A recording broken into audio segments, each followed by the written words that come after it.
নবী করিম সাল্লাল্লাহু আলাইহি সাল্লাম ভবিষ্যতে কি হবে না হবে সব কিছু তিনি জানতেন। ভবিষ্যতে কি হবে না হবে তার সব কিছুর ইলম আছে একমাত্র কার কাছে? আল্লাহর কাছে। আল্লাহ ছাড়া আর কেউ গায়েবের মালিক, গায়েব কেউ জানে না, ভবিষ্যতে কি হবে এটা কেউ জানে না। ধারণা করে অনুমান করে তো অনেক কথাই বলা যায়, একজন পায়ের আওয়াজ শুনে বলছেন অমুক আসছে মনে হয়, এটা গায়েব জানা না। অতএব গায়েব শুধুমাত্র আল্লাহ রাব্বুল আলামিন জানেন, নবী সাল্লাল্লাহু আলাইহি ওয়াসাল্লাম গায়েব জানেন না। আমি যদি গায়েব জানতাম তাহলে আমার শুধু ভালোই ভালো আসতো, আমার কখনো বিপদ আসতো না। ওই যে উহুদের ময়দানে দাঁত ভেঙে ফেলেছেন নবী সাল্লাল্লাহু আলাইহি ওয়াসাল্লাম আঘাত করে, যদি উনি জানতেন ভবিষ্যতে কি হবে তাহলে তো দাঁত ভাঙতো না, উনি নিরাপদে চলে যেতে পারতেন। যদি আমি গায়েব জানতাম তাহলে আমার কোনো ক্ষতি হতো না, অথচ অনেক ক্ষতি হয়েছে আমার। এটা বলে দেন আপনি, আল্লাহ তাআলা বলছেন রাসূলকে। প্রিয় নবী সবকিছু জানেন, সামনে কি হবে, পিছনে কি হবে, ডানে কি হবে, বামে কি হবে, ভবিষ্যতে কি হবে, অতীত কি হয়েছিল। শুধু তা নয়, আমাদের অন্তরে কি বলে, আমাদের জল্পনা, আমাদের কল্পনা, আমাদের ভাবনা, আমাদের চিন্তা, সবকিছুই প্রিয় নবী জানেন। এখনো ঘটনা ঘটেনি, প্রিয় নবী আগে থেকে বলেছেন তুমি যুদ্ধে যাবে, শুধু তা নয় তুমি সর্বপ্রথম শহীদ হয়ে যাবে। তাহলে বোঝা গেল প্রিয় নবী গায়েবের সব কিছু জানেন। আওয়াজ দিয়ে বলুন সুবহানাল্লাহ। আল্লাহর রহমত কোথায়? আল্লাহ আপনার রহমত পাহাড়ে বন জঙ্গলে কোথাও তো বলেন নাই। আমরা কোথায় যাব আল্লাহ আপনার রহমতের তালাশে? আল্লাহ বলেন লা তাকনাতু মির রাহমাতিল্লাহ, আমার রহমত থেকে তোমরা নৈরাশ হইও না। আল্লাহ আপনার রহমত কোথায় পাবো? আপনার রহমত আমরা চাই। আল্লাহ বলেন আমার রহমত হলো ওলি আল্লাহর কাছে, আমার প্রিয় ওলি যারা, বন্ধু যারা, তাদের কাছে আমার রহমত। সুবহানাল্লাহ। সেজন্য ওলি আল্লাহর দরবারে যাইতে হবে, ওলি আল্লাহর পক্ষে থাকতে হবে। তাহলে বলছিলাম আমাদের মূল হাজত থাকবে আল্লাহর ওলিদের দরবারে, পীর মুর্শিদের কাছে, যে আল্লাহ এবং রসুলের আপন হওয়ার জন্য। প্রিয় নবীর প্রেমহীন যদি সংসার হয়, পরিবার হয়, সম্পর্ক হয়, সেখানেই সব ধরনের ঝামেলা সৃষ্টি হয়। তাই প্রত্যেকটা পরিবার হতে হবে প্রিয় নবীর প্রেমের পরিবার। আমার মা বোনদেরকে বলবো, প্রিয় নবীর প্রেমের পরিবার ছাড়া শান্তি কামনা করতে পারবেন না, আল্লাহর কাছে কাঁদতে থাকবেন, কোনো সমাধান পাবেন না। একটাই সমাধান, সেটা হলো প্রিয় নবীর প্রেমের পরিবার। আপনি নিজেও প্রেমিক হয়ে যান, আপনার সন্তানগুলোকে প্রেমিক বানান, প্রিয় নবীর পথে চালান, তাহলে দেখবেন আপনার ঘরে অশান্তি থাকবে না।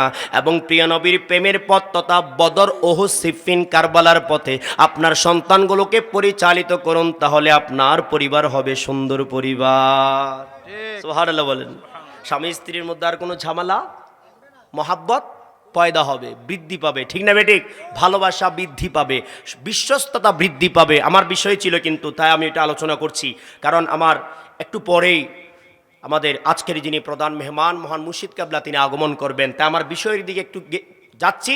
জাস্ট আপনারা যেহেতু বিষয় আমাকে তাৎক্ষণিকভাবে দিয়েছেন, আমি তাৎক্ষণিকভাবে কিছু আলোচনা করার চেষ্টা করছি। সেজন্য বলছি যে প্রিয় নবীর প্রেমের ধারায় যদি থাকেন, তাহলে ওই স্বামী স্ত্রীর সম্পর্ক বন্ধনটা এমন দৃঢ়, এমন মজবুত হবে, কোনো শক্তি আপনার এই সম্পর্ক ছিন্ন করতে পারবে না, কোন শয়তান আপনাকে ধোঁকা দিতে পারবে না। দেখেন আপনি বিশ্বস্ততার অভাবে সংসার ভেঙে যায়, বিশ্বাস করতে পারছেন না, স্বামী স্ত্রী, স্ত্রী স্বামীকে বিশ্বাস করতে পারছেন না। কেন পারছেন না? কারণ আপনার মধ্যে ঘাটতি রয়েছে, অভাব রয়েছে, আপনি নিজেই বুঝতে পারছেন না যে আপনি অপরাধী, ঠিক না বেটি?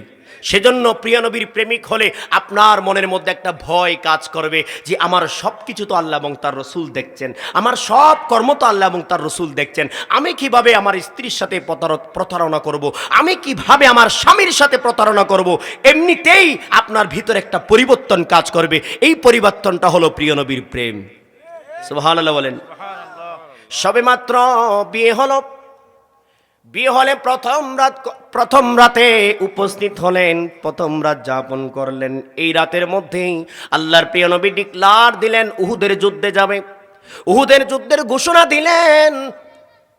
স্বাভাবিকভাবে প্রিয় নবী যারা নতুন বিয়ে করে তাদেরকে জিহাদের ময়দানে যেতে বাধা দেয়, যাদের মা বাবা অসুস্থ কষ্ট আছে তাদেরকেও বাধা দিতেন, ঘরে অবস্থান করে রাখতেন, যাদের ঘরের মধ্যে বেশি সংখ্যক মা বোন না থাকতেন তাদেরকে পাহারাদার হিসেবে রাখতেন, সহজে তাদেরকে যুদ্ধের ময়দানে নিয়ে যেতেন না। প্রিয় নবীর যুদ্ধের সিস্টেম ছিল মা বোনরা এবং শিশু যারা, তারা যুদ্ধের ময়দানে গেলেও তাদের উপর কেউ জুলুম করতে পারবে না, তাদেরকে হত্যা করতে পারবে না, সরাসরি তারাও যুদ্ধ করতে পারবে না। আওয়াজ দিয়ে বলুন সুবহানাল্লাহ। এটা হলো স্বাভাবিক সাধারণ একটা হুকুম, কিন্তু এর বাহিরেও কিছু অসাধারণ কাজ হয়েছে। যেমন আমাদের একজন মা উম্মে হারাম রাদিয়াল্লাহু তাআলা আনহু, তিনি যুদ্ধের ময়দানে গেলেন, তিনি সমুদ্র অভিযানের প্রথম যুদ্ধে গেলেন, তিনি প্রিয় নবীর পক্ষে যুদ্ধ করে প্রথম শহীদ হলেন সমুদ্র অভিযানের মধ্যে। প্রিয় নবী একদিন রাত্রি যাপন করলেন, আরাম করছেন দিনের বেলায়, হঠাৎ করে চোখ খুলে প্রিয় নবী হাসতেছেন। তখন মা উম্মে হারাম রাদিয়াল্লাহু তাআলা আনহা বলছেন, ইয়া রাসূলুল্লাহ, আপনি কেন হাসছেন? তিনি বলছেন, আমার উম্মতরা এক সময়ে সে সমুদ্র অভিযান করবে, তারা সেখানে বিজয়ী লাভ করবে, তাই আমি হাসছি। এরপরে বলছেন যে, ইয়া রাসূলুল্লাহ, ইয়া হাবিবাল্লাহ, আপনি কি এই অভিযানে আমাকে কবুল করবেন না? আমাকে কি সে অভিযানে যাওয়ার জন্য সুযোগ দিবেন না? তখন প্রিয় নবী আবার আরাম করছেন, আবার জিবরিল আলাইহিস সালাম এসে শুভ সংবাদ দিলেন যে মা উম্মে হারাম তিনি যুদ্ধের ময়দানে যেতে পারবেন, কোনো সমস্যা নাই। এরপরে প্রিয় নবী চোখ মুবারক খুলে মা উম্মে হারাম রাদিয়াল্লাহু তাআলা আনহাকে ইশারা দিয়ে বলতেছেন, তুমি ইচ্ছা করেছিলে কোথায় যাওয়ার জন্য? যুদ্ধে যাওয়ার জন্য। সমুদ্র তোমার সেই মনের ভাষা কবুল করেছেন, তোমার মনের আশা কবুল করেছেন। যাও যাও, আমি প্রিয় নবী তোমাকে বললাম তুমি যুদ্ধের ময়দানে যাবা, সমুদ্র অভিযানে যাবা। শুধু তুমি নও, তোমার স্বামী সহ সেখানে যাবে। শুধু তা নয়, প্রথম শহীদ যে হবে সেই হবে তুমি। যুদ্ধের ময়দানে গিয়ে সমুদ্র অভিযানে সর্বপ্রথম শহীদ হলে তুমি হবে। আওয়াজ দিয়ে বলুন সুবহানাল্লাহ। খেয়াল করবেন, আমাদের মা বোনরা সব কানে যাইতেন, যাওয়াটা অপরাধ নয়, সব কানে সব কাজ করতেন। আমাদের মা বোনরা যুদ্ধের ময়দানে যেতেন। আপনারা প্রত্যেকে জানেন উহুদের যুদ্ধের ঘটনা। আমাদের মা বোনরা পানি সার্ভ করছেন, পানি খাওয়াচ্ছেন। যারা আহত আছে, রক্তাক্ত পড়ে আছে, তাদেরকে পানির ব্যবস্থা করেছেন।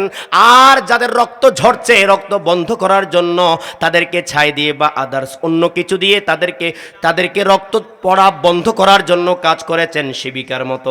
আমাদের মা বোনরা সব যুদ্ধের মধ্যে ছিলেন।